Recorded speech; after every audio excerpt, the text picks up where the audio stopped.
The fluorescent lights hum above the third-floor rehabilitation wing of St. Michael's Hospital in Atlanta, casting everything in that greenish hospital pallor that makes skin look like it belongs to corpses.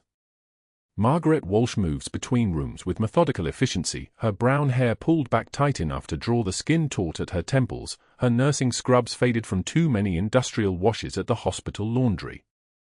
She's been here 3 years. 3 years of keeping her head down, keeping her hands steady, keeping her credentials just legitimate enough to avoid the questions that always came eventually. The questions about the gaps.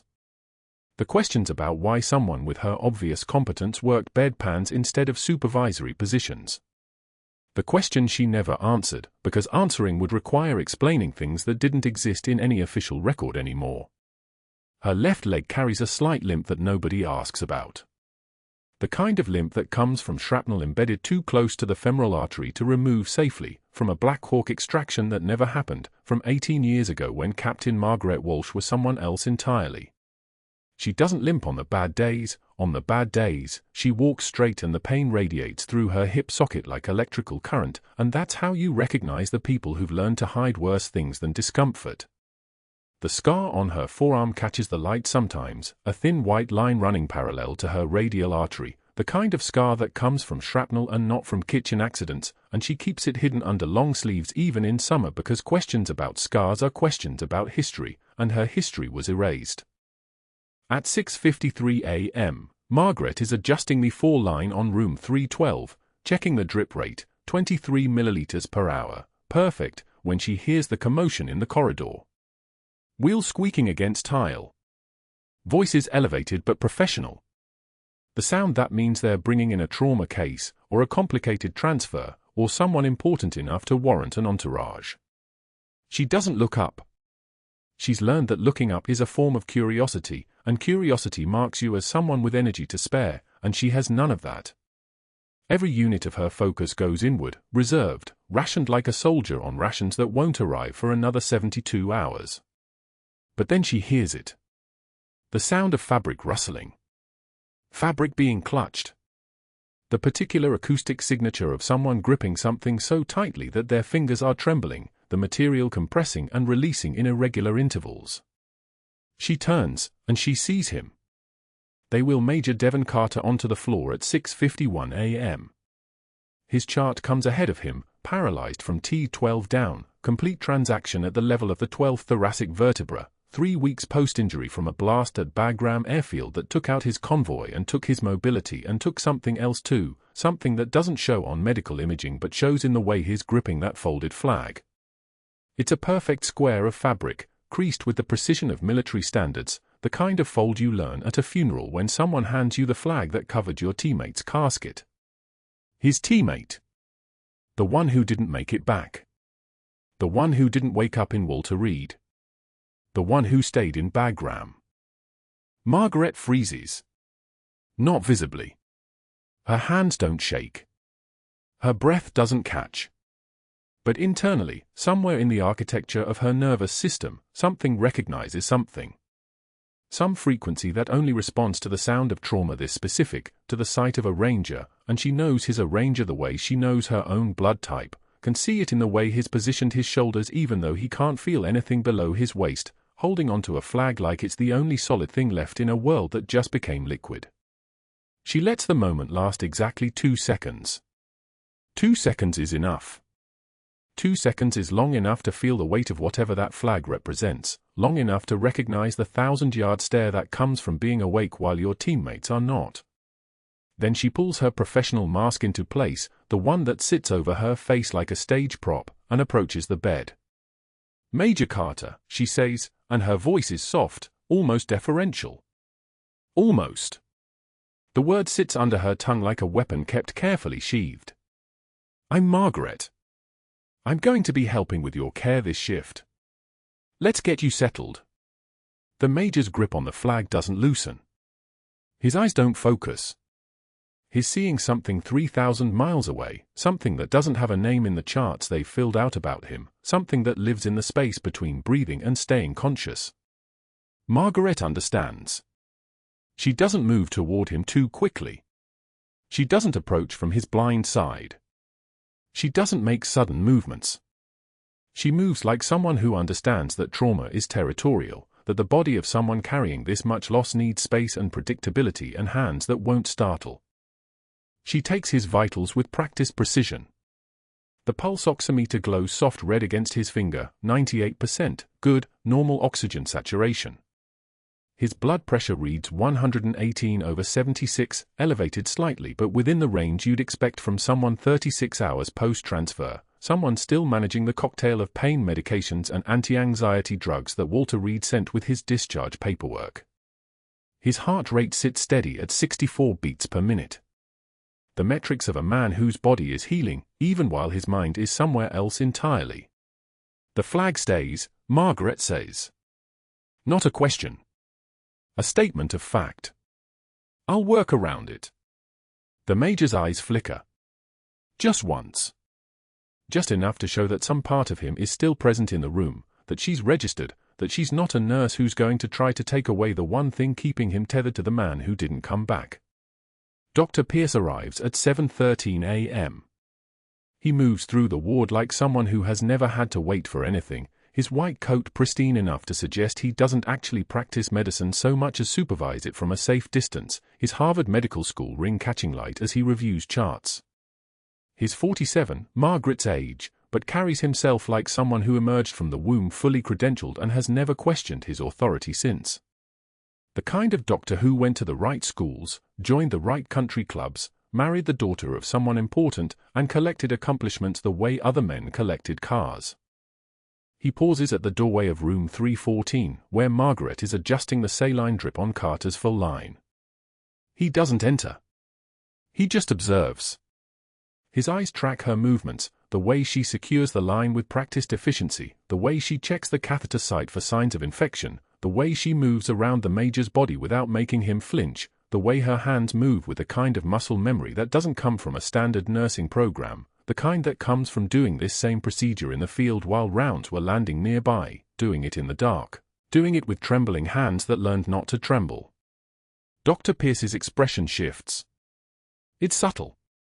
Just a tightening around the corners of his mouth, a narrowing of the eyes, the kind of expression a man makes when he encounters something that doesn't fit his understanding of the world. Margaret doesn't look up. She continues her work, checking Carter's chart, noting his last pain medication at 0 for 5 hours, noticing that his next dose isn't due for another hour and 42 minutes but marking it anyway because sometimes the pain comes early and you want to be ready. His condition? Dr. Pierce asks. He's not asking her. He's asking in her direction, the way you might ask a room where someone happens to be standing. Margaret responds anyway, her voice soft and measured and absolutely deferential. Stable, doctor. Pain management holding steady. No signs of infection at the catheter site. Psychological distress still significant, but that's expected at 72 hours post-injury. Dr. Pierce's jaw tightens. Just slightly. She's used the word distress instead of the clinical terminology he would have used. She's shown that she's thought about the Major's mental state, not just his medical metrics. She's implied, through her word choice and her tone and the simple fact of her competence, that she understands this patient as more than a problem to be solved, and that's a kind of intelligence he doesn't see in nurses, or sees and resents. I'll see him this afternoon, he says. Not to her. Around her. He leaves. Margaret finishes adjusting the full line. The saline drips at the perfect rate, 21 milliliters per hour, controlled and steady. She checks the monitor one more time. The heart rate holds at 64. The O2 saturation climbs to 99%. Everything is exactly where it needs to be. You're good at this, the Major says. His voice is gravel and rust. It's the first thing he's said since he arrived. Margaret pauses. She doesn't turn. She lets the moment settle like dust. Just practice, she says quietly.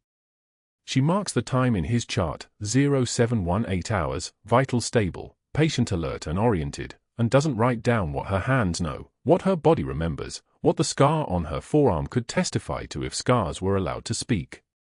She moves to the next room. In 42 minutes, Dr. Pierce will return to review the chart, and something in his expression will shift again, and that small shift will be the first movement in a campaign that won't end until careers change shape and the Pentagon gets involved and people who've been dead for 18 years somehow walk back into the light. But for now, there's only the hum of the fluorescent lights, the steady beep of monitors, the smell of antiseptic and institutional coffee, and Margaret Walsh moving through her shift like a ghost who's learned to bleed just enough to look alive. Tuesday morning arrived like every other Tuesday at St. Michael's, fluorescent lights already humming their electronic prayer, the smell of industrial antiseptic mixing with burnt coffee from the break room. Margaret was refilling her mug, black, no sugar, the kind of coffee that tasted like vigilance, when Dr. Pierce entered with 3 younger nurses trailing him like satellites pulled into his orbit. He didn't acknowledge her directly at first. That wasn't his style. His style was performance, and performance required an audience. "Walsh, I've been reviewing your documentation from last night," he announced, loud enough for the entire break room to hear. His voice had that particular timbre of someone accustomed to rooms going quiet when he spoke. "Tell me, did you even finish high school? Because these notes read like a middle schooler wrote them." The younger nurses, 2 residents, 1 nursing student, exchanged glances. One of them smiled. The sound of their muffled snickers landed like pebbles dropped into still water. Margaret's jaw clenched. Imperceptible. Her hand stayed steady as she poured, the coffee stream dark and unwavering, her grip on the pot the same as it had been when she'd performed emergency procedures in Kandahar with mortar fire walking toward her position. This was nothing. This was air. She said nothing because nothing was sometimes the only response that retained dignity. "I'm serious, bedpan Betty," Pierce continued, testing the nickname for the first time, watching for a reaction the way a predator watches for trembling in prey. "I've been asking around. You were fired from your last 2 hospitals, weren't you? What was it, incompetence or theft?" Margaret turned slowly. Her face was a professional mask, the kind that took years to cultivate, the kind that had smiled at families while delivering news that would reshape their lives. "My credentials are on file with HR, Doctor." "Credentials," he laughed, and the sound moved through the room like something living. "Is that what we're calling it?" She walked past him without another word. Her shoulders didn't curve inward. Her pace didn't quicken. The only thing that betrayed her was her hand, which clenched into a fist exactly 3 steps after she'd cleared the break room doorway, and by the time she reached the stairwell, her knuckles had already released. The humiliation escalated like pressure in a sealed container. Thursday arrived, grey outside the hospital windows, the kind of Atlanta autumn that couldn't decide if it was summer or winter, and Pierce orchestrated the next movement with surgical precision. Grand rounds. 15 medical students and attending physicians crowded into the conference room, that particular assembly of power and potential that made institutions feel their weight. Margaret stood in the back, her hands clasped behind her back, a position that allowed no visible tremor even if there had been one.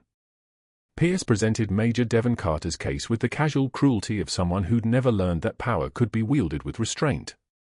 He projected Margaret's nursing notes on the screen, the detailed observations she'd documented at 2 a.m. when Carter's breathing had shifted, the precise measurements of his oxygen saturation, the clinical language she'd chosen specifically to meet the standards that Pierce was now using as ammunition. "Here we have an example of inadequate patient documentation," Pierce said, gesturing at the screen with the dismissive wave of someone erasing a mistake. "Notice the lack of detail, the abbreviated terminology. This is what happens when we lower our standards." He turned to her. Every eye in the room followed his gaze like a wave redirecting toward shore. "Walsh, would you like to explain to these future doctors why you think this level of work is acceptable?" Margaret's knuckles turned white where no one could see. The back of her hands told the story that her face refused to tell, the pressure, the control, the absolute discipline of a woman holding herself in place the way a dike holds back an ocean. "The documentation meets Joint Commission standards, Dr. Pierce," she said. Her voice was steady, measured, the voice of someone who'd learned long ago that elevation of tone was interpreted as weakness. "It's current and complete." "Is it?" Pierce stepped closer, a predator confirming the distance. Because I've worked with actual professionals, and this. He gestured toward the screen again with theater-quality disdain. This is what I'd expect from someone who squeaked through some online diploma mill. The medical students shifted. One of them, the young man in the front row, probably 6 months into his clinical training, exchanged a glance with the resident next to him. Not a sympathetic glance. A complicit one. Margaret's face showed nothing. The muscles around her eyes didn't twitch. Her breathing remained steady and deep, the kind of breathing that came from having controlled panic in worse circumstances. The kind of breathing that had kept her alive when the Kandahar safe house had taken mortar rounds, when her team was pinned in the Sanjan Valley, when she'd held a dying soldier's hand and sung the national anthem because it was the only thing she could do that wouldn't make him feel alone. This was nothing compared to that. But Pierce didn't know that. And that was the architecture of her power. What he couldn't see became what he underestimated. Friday arrived like judgment, and by then the younger nurses had started keeping their distance. Word had traveled through St. Michael's the way all institutional gossip travels, through the break room, through the supply closet, through the unspoken language of sideways glances and sudden silences when Margaret entered a room. 2 hospitals. Fired from both. That was the story. That was what Pierce had seeded, and it had taken root because hospitals were communities built on reputation, and reputation was the only currency that mattered. Margaret was at the vending machine on Friday afternoon, reaching for a granola bar, protein, simple carbohydrates, the food of someone who'd learned not to expect leisure time for actual meals, when Pierce approached with Dr. Simmons from cardiology. The machine hummed its electronic song as the coil rotated, dropping the bar into the bin with a hollow thunk. "You know what bothers me, Simmons." Pierce didn't lower his voice. Lowering his voice would have suggested he cared who heard. "People like Walsh here. She walks around like she belongs, but she's just taking up space that could go to someone with real credentials." Simmons made a noncommittal sound. The sound of someone uncomfortable but too aware of institutional hierarchy to object. In fact, Pierce turned directly to Margaret. "I'm considering having security escort you out for insubordination. Would you prefer that, or will you just admit you're in over your head?"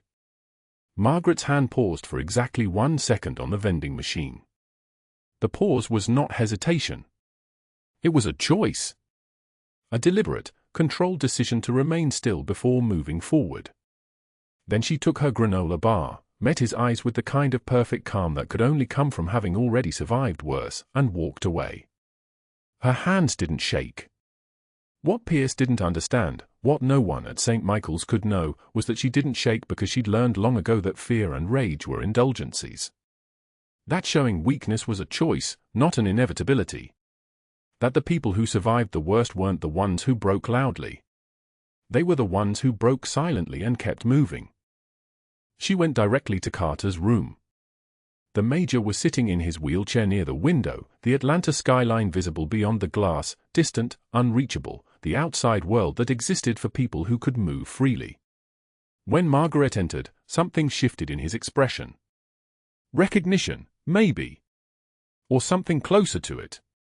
She adjusted his pillow without him asking. She checked his blood pressure, 120/78, within normal range. She noted his oxygen saturation on the clipboard, her handwriting precise and technical, the documentation of someone who understood that every word could be used as evidence. As she worked, she saw her son in his features, the boy she'd buried in Arlington 6 years ago, the boy Carter had commanded before the IED took him, the boy whose absence had become the permanent weight she carried the way other people carried car keys or wedding rings. The Major watched her hands move. Steady. Capable. The hands of someone who'd held people together when the world was coming apart. "You remind me of someone," he said quietly. His voice still carried the rasp of trauma, of a man rebuilding himself from broken pieces. "Someone I served with.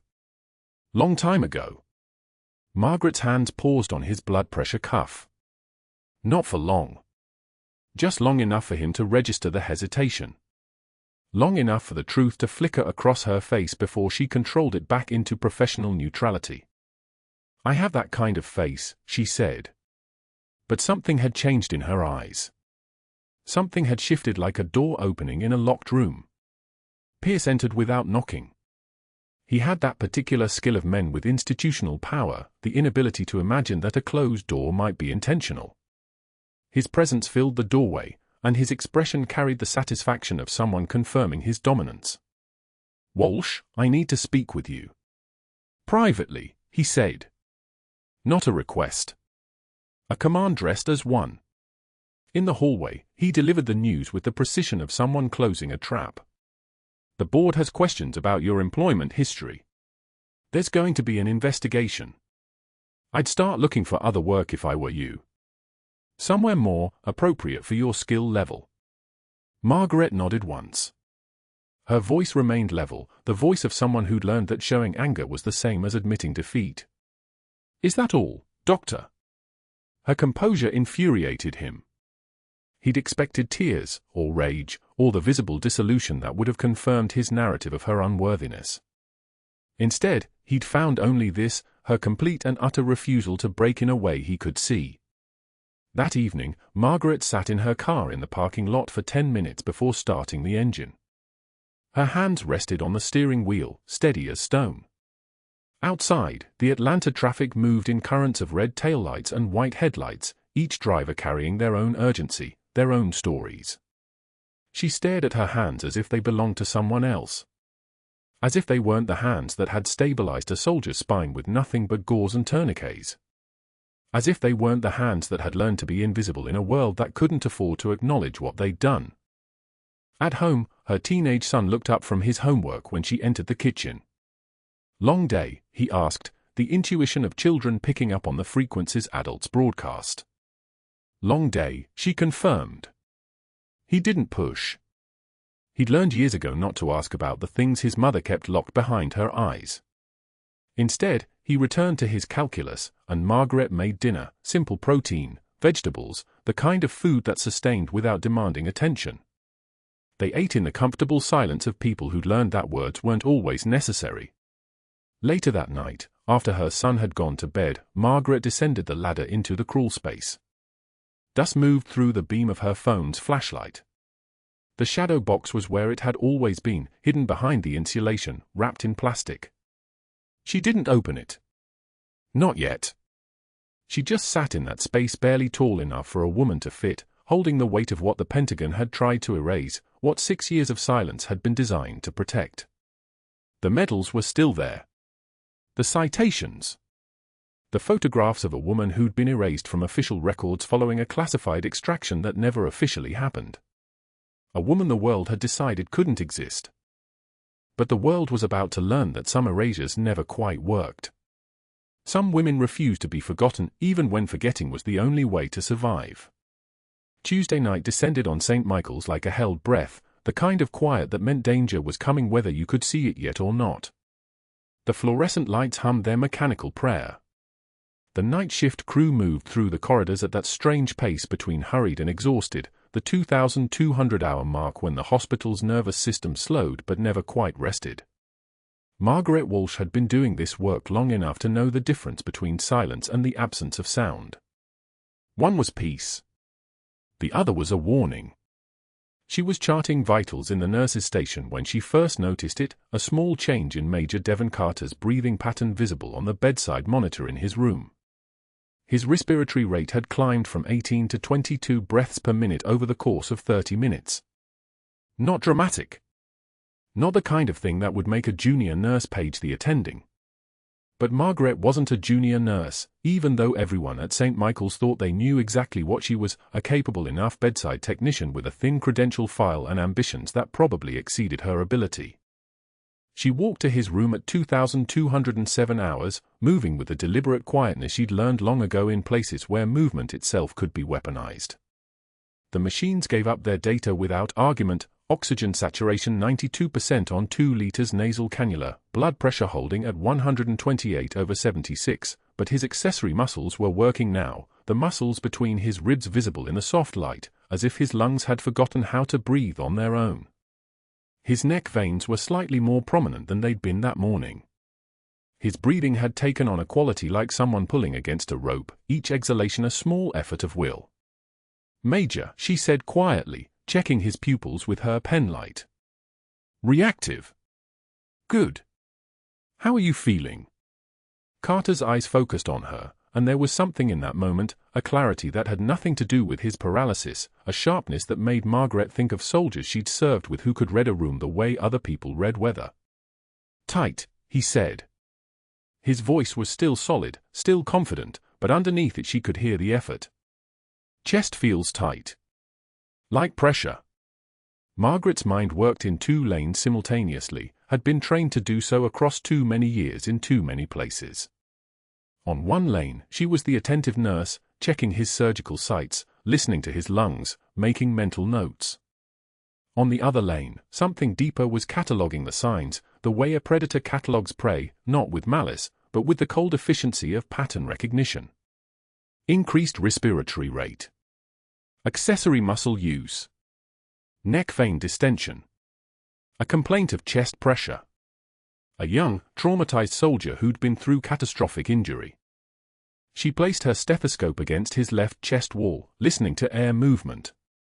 Diminished. Not absent, but definitely reduced. Then the right side. Clear. The difference between them sent a spike of certainty up her spine like a flare shot into night sky. She didn't say anything. She simply moved to the monitor and watched the numbers. Oxygen saturation ticked down as she watched it. 91, 90. 89. The curve of deterioration wasn't steep yet, but it was unmistakable, like watching a slope that looked flat until suddenly you realized you'd been walking downhill the whole time. She paged Dr. Reeves, the on-call physician. A competent man, but slow. She'd learned that about him over 3 years of night shifts, technically sound, but cautious, the kind of doctor who liked to think problems through rather than solve them. She waited 5 minutes. 10. Carter's saturation dropped to 88%. His breathing had become visibly labored, the kind of work that would exhaust him quickly if something didn't change. Margaret paged again. Her second page was delivered at 2,217 hours. At 2,226 hours, she stood in the medication room and thought about her son, which was a dangerous thing to do while making life-and-death decisions. She thought about him because she'd spent 18 years teaching him to be careful, to follow rules, to stay within the lines drawn by people who didn't know his mother's real name. She thought about him because he was 15 years old and would understand, with a clarity that broke her heart, exactly what she was about to do. She thought about Major Carter, who'd commanded her son's unit for 6 months in Helmand Province, 2011, before the roadside bomb that took 2 of her boys' teammates. She thought about the folded flag Carter kept on his bedside table, the colors still bright, the creases still sharp, a flag for someone whose name she never spoke out loud, whose photograph she'd never let herself see. The cardiac monitor showed 88% oxygen saturation at 2,228 hours. She pulled a 14-gauge needle from the crash cart with hands that didn't shake. Her training was a ghost in her muscle memory, 18 years buried under 3 years of deliberate mediocrity, of pulling back, of being less than she was. The ghost knew exactly what to do. Tracheal deviation was minimal but present. His neck veins distended like cords pulled tight. The clinical picture crystallized into certainty, tension pneumothorax. Air trapped in the pleural space, pressure building with each breath, collapsing his left lung, compressing his heart, strangling his ability to oxygenate. Without decompression, he would code within minutes. Maybe less. She walked back into his room at 2,229 hours carrying the needle, the betadine, the knowledge that this action was outside her scope of practice, outside her license, outside the careful boundaries Dr. Pierce had drawn around her credentials and her future. She could lose everything. She probably would lose everything. But the alternative was watching a paralyzed soldier suffocate in front of her while she waited for a competent but slow physician to think his way to the obvious diagnosis. "Major," she said, and something in her voice, some echo of a different life, a different rank, a different woman, made Carter's eyes lock onto hers. "This is going to hurt. But I need you to trust me. Can you do that?" He nodded once. A soldier's nod. No questions. She identified the second intercostal space, midclavicular line, the textbook location, the precise place where air trapped in a pleural cavity could be released. She swabbed with betadine, the smell of iodine sharp and medicinal in the darkness. Carter's oxygen saturation ticked down to 84%. His lips were beginning to show the faint blue of hypoxia, that terrible color that meant his blood was drowning in carbon dioxide while his lungs collapsed. The needle went in with the kind of certainty that only comes from having done this before, from muscle memory that transcended 18 years of buried skill. She felt the give of tissue, the resistance of the parietal pleura, and then the sudden release, the hiss of pressurized air escaping from around the needle, a sound like a tire deflating, like a held breath finally released. "Breathe," she said quietly. Carter's body relaxed against the mattress. The oxygen saturation began its climb immediately, like a climber reaching solid ground, 85, 87, 89, 92. His color returned as if someone had turned up the contrast on a photograph. The labored breathing eased. The tight muscles of his face loosened. Margaret stepped back, stabilizing the needle with tape, checking the placement, verifying what her hands had known before her conscious mind caught up. Everything perfect. Everything precise. Everything forbidden. The code team arrived at 2,232 hours, 9 minutes after she'd inserted the needle, which was 9 minutes too late to pretend this was anything other than what it was.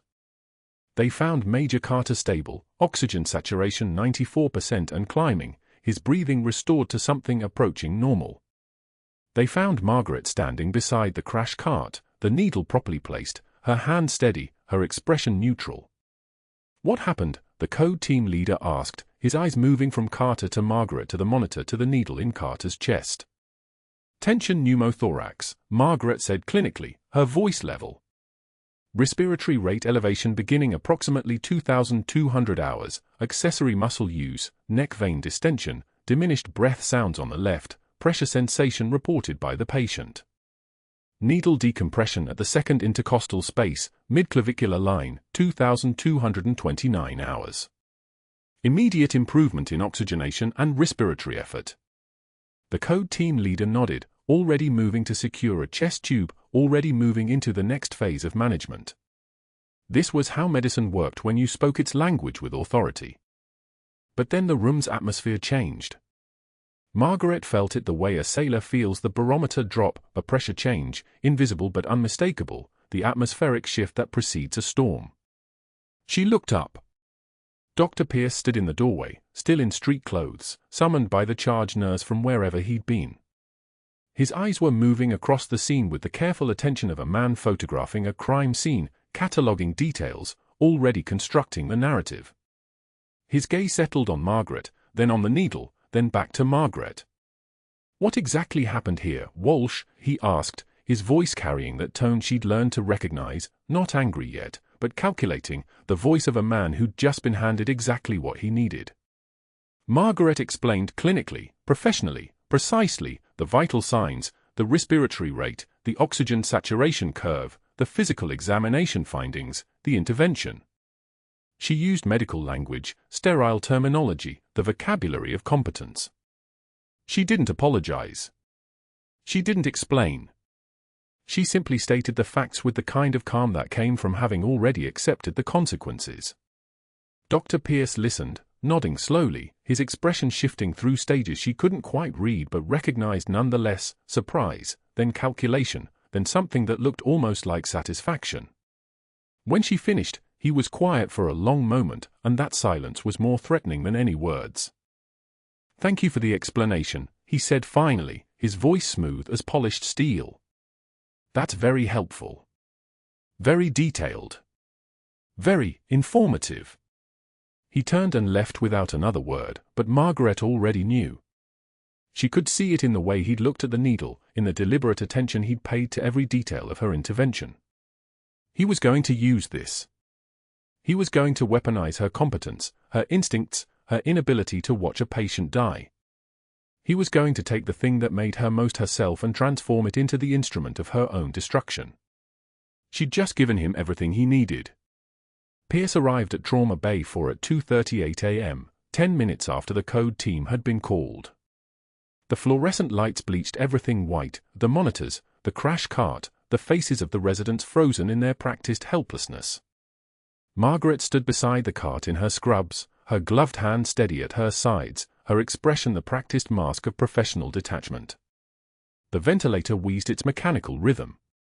Oxygen saturation climbing. 88, 91. 94, stable. Pierce's eyes moved across the scene like a surveillance camera tracking an intruder. The needle decompression site on Carter's chest, marked with a gloved finger.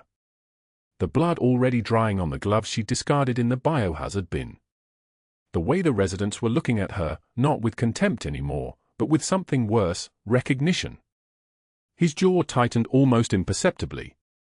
His calculating grey eyes shifted from the patient to the needle track to Margaret's face. She didn't flinch under his stare. Didn't blink. Didn't acknowledge him at all. "Who performed the decompression?" he said. Not a question. A statement fired like a bullet. "Tension pneumothorax," one of the residents offered quickly. "Decreased breath sounds, tracheal deviation, dropping SATS." The needle went in at the second intercostal space, midclavicular line. Air hiss confirmed the diagnosis immediately. Pierce's attention never left Margaret. "I asked who performed the procedure." The silence lasted exactly 3 seconds. The heart monitor beeped steadily. Sinus rhythm. Normal. Beautiful.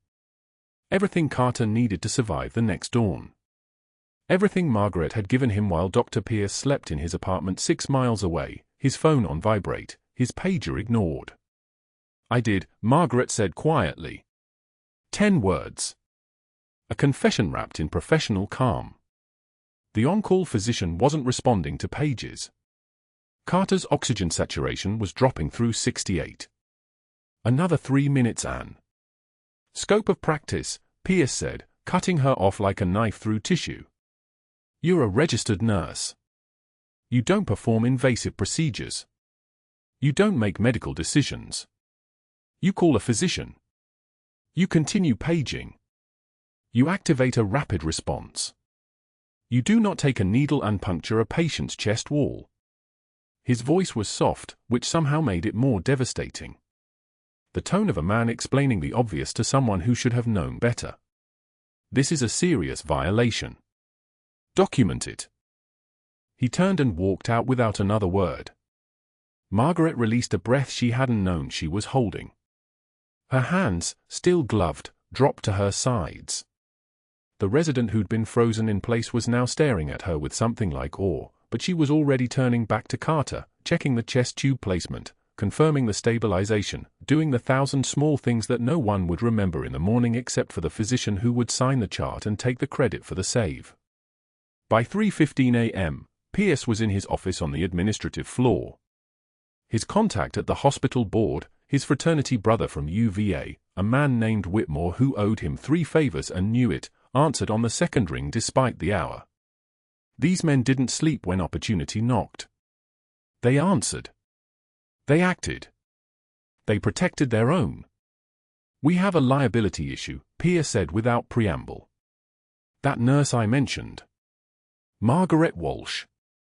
She just performed an invasive medical procedure without physician authorization. Needle decompression on the major in for 12. She worked outside her scope of practice to create a situation where she could justify her actions. I documented everything in the chart. Scoped it, dated it, explained the protocol violation. We need her terminated immediately before she sues us or injures someone else or the family decides to exploit the situation." Whitmore's voice was the sound of a man who understood the machinery of institutional power. "What kind of procedure?" "Tension pneumothorax decompression. She diagnosed a surgical emergency and performed the treatment without waiting for physician response. Classic scope creep. I can get 3 residents to confirm the details if we need witnesses. But frankly, we don't need them." She admitted it. She said the physician wasn't responding to pages. That's not legal justification. That's insubordination. I'll call the board chair tonight. We'll have a termination letter ready by morning. Effective immediately. Grounds. Performing procedures outside scope of practice. Patient safety risk. Documented as initiated by medical staff review. The call ended. Pierce set down the phone and sat in the darkness of his office, the city lights of Atlanta bleeding through the windows like spilled wine. He'd crushed better nurses than Margaret Walsh before breakfast. He'd crushed them and forgotten them. He'd crushed them and slept perfectly, his conscience clean as surgical steel, because he understood something fundamental about institutions: they protected themselves first. They protected the men at the top. They protected the pedigree and the fraternity and the carefully maintained hierarchy. Margaret Walsh was nothing. A blip. A glitch. A woman who'd forgotten her place. At 3:19 a.m., Pierce dialed the office of the Georgia Nursing Board investigator, a woman named Dr. Sarah Chen, who had once dated his predecessor and still owed the hospital favorable review in exchange for grants his department had steered her way. This was how power worked. This was how you stayed on top. You called in favors from people who understood that today's opponent was tomorrow's competitor, and today's courtesy was tomorrow's leverage. Sarah, it's Pierce at St. Michael's. I'm calling about a nurse you need to investigate immediately. She answered as if she'd been waiting for this call. Maybe she had. Maybe they all had. Maybe every institution had men like Pierce, men who understood that the only constant in medicine was self-preservation, and that the young, the ambitious, the outsiders were the threats you neutralized before they became problems. Margaret Walsh. RN. She's been working in our facility for 3 years, and I've been building a case on her credentials. Today she performed a needle decompression, an invasive surgical procedure, without physician authorization. She claimed the on-call physician wasn't responding to pages, but that's not protocol justification. That's a nurse taking medicine into her own hands. I want her license investigated. I want her background reviewed. I suspect there's a reason she's worked at 3 different hospitals in 5 years. I suspect there's a pattern here. I'll open a file, Sarah said. Send me the documentation. He did. Within 45 minutes, the Georgia Nursing Board had a case number. Within 90 minutes, Pierce had made his 3rd call. The attorney, a man named Brennan who'd handled 3 malpractice cases for the hospital at reduced rates, listened to the situation and offered his assessment in the tone of someone who'd heard this story before and knew exactly how it would end. You're looking at liability exposure, Brennan said. If that nurse performed a procedure outside her scope and something had gone wrong, infection, missed placement, vascular injury, the family could sue both her and the hospital for negligence. You're correct to move quickly. Document the violation carefully. Have her terminated immediately. Make sure the board knows this is a medical staff-initiated action, not an administrative one. That gives you another layer of protection. At 6:56 a.m., Margaret received a call from the nursing director's office. Her shift ended at 7 o'clock. She would be called in early. She would be escorted to the director's office. She would be told that her employment was terminated effective immediately. Margaret ended the shift at 6:58 a.m. She removed her gloves, nitrile, powdered, the texture of 1,000 other nurses' hands before her. She pulled off her ID badge, the laminated photo showing a face that had learned to be invisible. She walked out of St. Michael's Hospital in Atlanta, Georgia, still wearing her scrubs because she hadn't had time to change, hadn't wanted to change, hadn't wanted to do anything except walk to her car and sit in the silence of her vehicle for 20 minutes in the parking lot, watching the morning shift arrive. The drive home took 14 minutes. She didn't play music. Didn't call anyone. Didn't do anything except grip the steering wheel and keep her breath steady and drive as if the car knew where to go, which it did, which everything did, which was the problem with being a ghost. You learn to move through the world without leaving marks. Her house was a small colonial on Maple Street, 1,400 square feet, a place she'd bought with savings accumulated over 12 years of being someone else. The kitchen was empty. The living room was empty. She made it to the kitchen table and sat down at 7:34 a.m., still in her scrubs, and that's where her hand started to shake. The trembling wasn't fear. It was restraint. It was 18 years of controlled breathing and military composure finally meeting the reality that she'd broken protocol, that she'd saved a man's life, that she'd used the skills they'd taught her and ordered her to forget, and that the world had decided to punish her for both things simultaneously. The shadow box was still in the crawl space. The medals were still hidden. The call sign was still classified. Captain Margaret Walsh was still dead according to the Pentagon. And Margaret the nurse, Margaret the nobody, had just been erased by a man who couldn't have broken her military training on his best day with his best contacts in his best suit. Her son came home at 2:16 p.m., surprised to find her there, surprised to find her still in scrubs, surprised to find her shoulders shaking and tears on her cheeks. The first time he'd ever seen his mother cry. The first time he'd ever seen the perfect composure crack like ice in spring. "Mom? Mom, what happened? Why are you home?" "I was just trying to help him," she whispered, her voice like broken glass. "I was just trying to help." Thursday afternoon. The administrative conference room at St. Michael's Hospital smelled like burnt coffee and the particular kind of silence that precedes a reckoning. Dr. Pierce sat alone on one side of a mahogany table, his Harvard ring catching the fluorescent light like a final gleam of credibility. Across from him, the board chairman and 3 other board members arranged themselves with the deliberate spacing of a firing squad, patient records spread between them like evidence at a trial. The fraud investigation began when the military background check on Margaret Walsh flagged unusual data requests, the chairman said, his voice calm as a courtroom verdict. Pierce's jaw tightened imperceptibly. The chairman continued without mercy. "Including requests you made to the Georgia Board of Nursing. To our credentialing committee. Those requests triggered automatic security reviews of the requesting party. Which revealed irregularities in your own records. I'm not sure what. Federal investigators have been reviewing your files for the past 18 hours. The chairman held up a hand before Pierce could speak again. The gesture was like a scalpel through silk. You falsified patient outcomes to boost your surgical success rates. You billed for procedures your residents performed. You submitted insurance claims for equipment never delivered, pocketing the reimbursements. The total fraud amount exceeds $600,000 over 3 years. Pierce's face had gone the color of hospital ceiling tiles. His mouth opened and closed. A fish drowning in air. This was the moment, the precise instant when a predator realizes the hunter has become the hunted.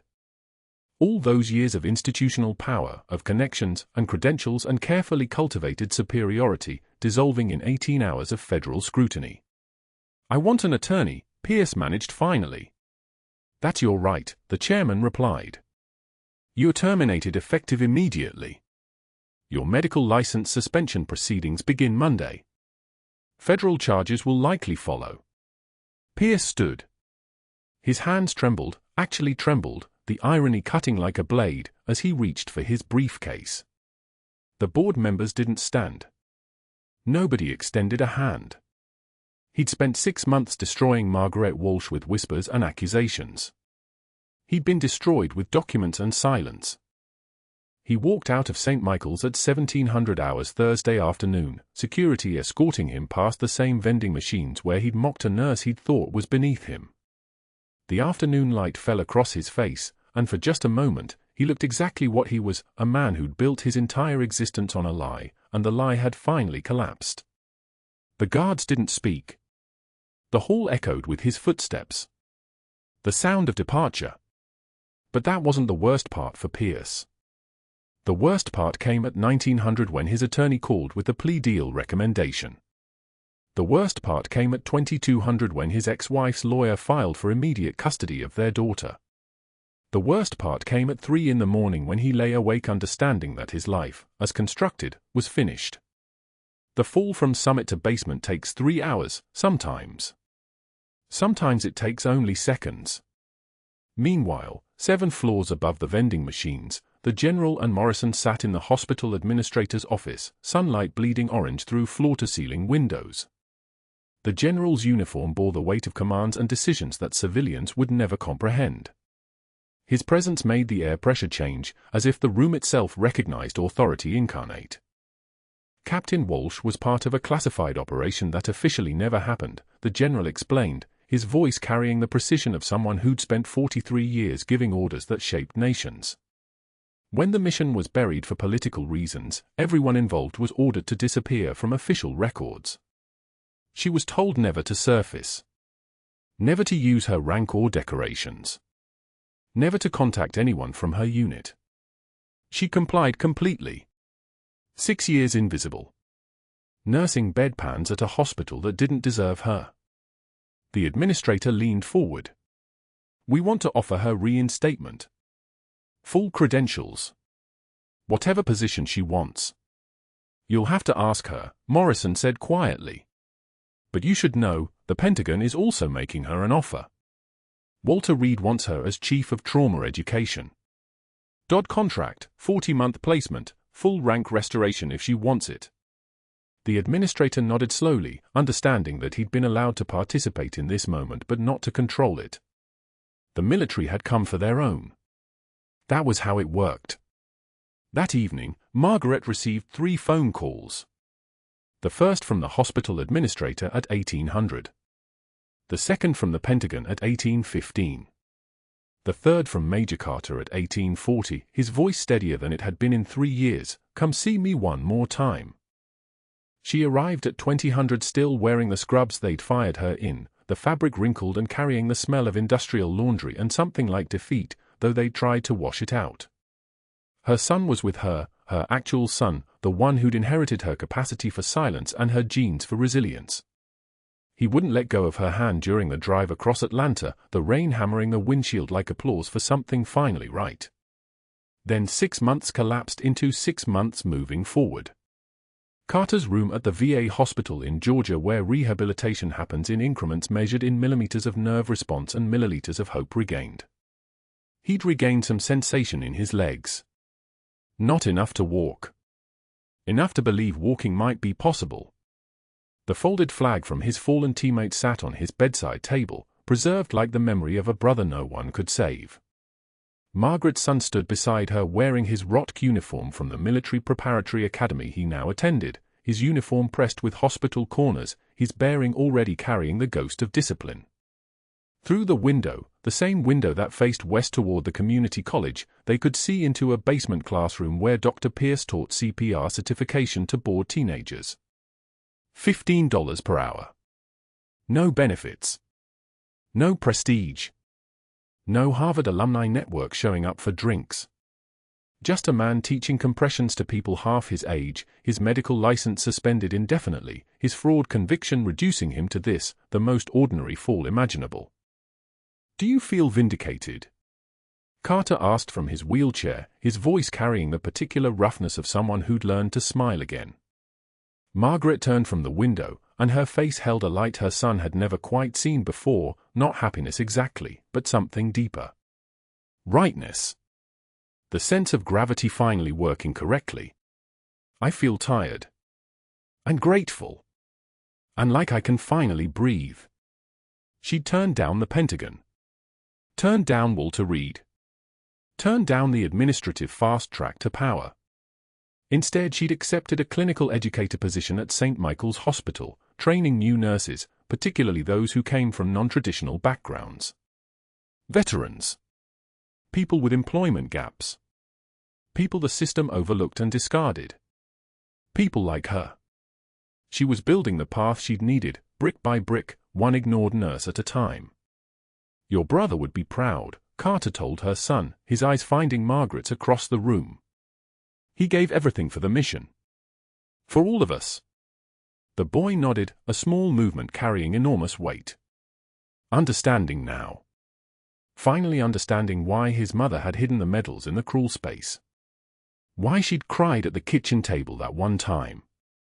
Why a paralyzed ranger's life had mattered enough to risk everything, to perform a needle decompression between human ribs with hands that could kill, hands that chose to save, hands that had finally found their purpose again. Margaret held the folded flag that Carter insisted she take. It belongs to you more than me, he'd said, pressing it into her hands with the solemnity of a ceremonial transfer. She held her son's hand. The room was quiet except for the distant sound of rain on the Virginia roof, and something else, the mechanical whir of a wheelchair, the breath of a man learning to live again, the sound of healing. "Mom," her son said quietly, the words coming from somewhere deep. "What you did at Bagram, and here, with Major Carter, how did you know it was worth it?" Margaret looked at Carter. At the medal citations now framed on his wall, Bronze Star, Silver Star, Purple Heart again, and the Navy Cross that represented the kind of courage that changes your life's trajectory forever. At the window showing Pierce's diminished life across the street. At her son's face, which carried her brother's eyes, which carried the weight of understanding that some prices are too high to calculate. She thought of the 17 soldiers she'd pulled from that ambush in Kandahar province. The ones who made it. The ones who didn't. The boy with her genetics who'd stepped on a pressure plate so his unit could advance. The precise angle of a needle decompression that saved a man's life and cost her everything until it gave her everything back. "True heroism is what you do when the world stops watching," she said finally. Her voice had changed, lower, steadier, carrying the absolute certainty of someone who'd crossed back over the line from civilian to warrior and chosen warrior anyway. "I was just trying to help."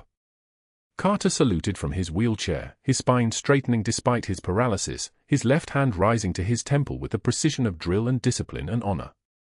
The general, visiting for the afternoon, saluted beside him. Margaret's son, still learning the gesture in ROTC training, saluted with them, the 3 men and the woman who'd been nobody in a hospital until she was somebody everywhere at once. Margaret Walsh, Captain Walsh, Valkyrie, the legend who became invisible and then visible again, who'd held lives together with hands steady as surgical lasers, stood straighter, returned the salute, and finally let herself smile. The kind of smile that survives everything. The kind of smile that belongs to someone who came home. If this story hit you, if you felt the weight of hidden heroes walking among us, please subscribe. Like this video. And tell me in the comments, have you ever been underestimated by someone who had no idea what you were capable of? What did you do about it?